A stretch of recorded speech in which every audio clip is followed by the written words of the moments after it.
దేశీ వంగడాలు అప్పుడే 3 సంవత్సరాల నుంచి మనం సాగు చేస్తున్నాం సార్.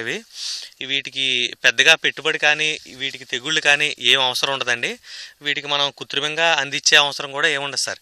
న్యాచురల్గా మనకి భూమిలో ఉన్న సారాన్ని బట్టే ఇవి బాగా ఎదుగుతుంటాయి సార్.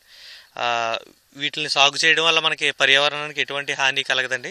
కెమికల్స్ కానీ ఏం పురుగు మందులు కానీ కషాయాలు కూడా వాడే అవసరం లేదు సార్. ఇవి ఇక్కడ మనం 9 రకాలు మనం సాగు చేసామండి. 11 ఎకరాల్లో మనం సాగు చేస్తున్నాం సార్.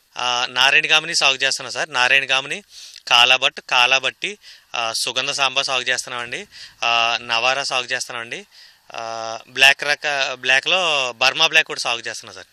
9 రకాలు మనం సాగు చేస్తున్నాం. మనకి హైబ్రిడ్కి దీనికి తేడా ఏమొస్తుందంటే సార్, ఇది ప్రకృతి నుంచి వచ్చిన విత్తనం కాబట్టి సార్, ఇందులో ప్రోటీన్స్ ఎక్కువ ఉంటాయి సార్ బాగా మనకి. అంటే ప్రోటీన్ లోపాల వల్ల ఈరోజు క్యాన్సర్ అవి రావడం జరుగుతుందండి.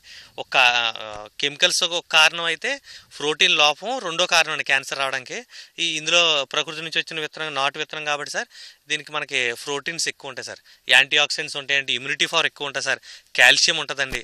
మన బాడీకి కావాల్సిన అన్ని రకాల పోషకాలు ఈ రైస్లో ఉంటాయి సార్. మనకి డైట్కి కూడా బాగా ఉపయోగపడతాయి సార్. నవారా అయితే 150 రూపీస్ కాస్ట్ ఉందండి. మనం 120 అలా ఆ కాస్ట్కి మనం డైరెక్ట్ కస్టమర్కి మనమే ఈ ధాన్యాన్ని 1 ఇయర్ నిల్వ పెట్టండి, ప్రాసెస్ చేసి డైరెక్ట్ కస్టమర్కి మేమే అందిస్తున్నాం సార్. ఒక కంపెనీ రిజిస్ట్రేషన్ కూడా ఈ మధ్యనే చేయడం జరిగింది సార్. పెద్దగా వాటర్ ఉండాలి అవసరం లేదు సార్. మ్యాన్ పవర్తో కూడా పెద్ద పని ఉండదండి. ఒకసారి కలుపు తీసి వదిలేస్తున్నాం సార్. ఎకరానికి వచ్చి లాస్ట్ ఇయర్ 16 బస్తాలు అయిందండి. ఈ సంవత్సరం 18 బస్తాలు పంటని అంచనాన్ని బట్టి 18 బస్తాలు 20 బస్తాలు అయ్యేలా ఉంది సార్. రెస్పాన్స్ బాగుంది సార్. 5 ఇయర్స్లో నేనైతే సెటిల్ అయిపోయాను సార్. 5 ఇయర్స్లో మనం ఒక గవర్నమెంట్ జాబ్ చేస్తే ఒక 5 ఇయర్స్లో ఎలా సెటిల్ అవుతామో అదే రీతిలో 5 ఇయర్స్లో కొన్ని అసెట్స్ అవి కొన్నామండి. మొత్తం సెటిల్ అయింది సార్. ఇప్పుడు ఫుడ్ ప్రాసెసింగ్ యూనిట్కి ఒక 10 లక్షల రూపాయలు ఇన్వెస్ట్ చేస్తున్నాం అండి. గతంలో ఒక 5 లక్షల రూపాయలు పెట్టి మనం ధాన్యం కూడా ఒకటి కన్స్ట్రక్షన్ చేసామండి.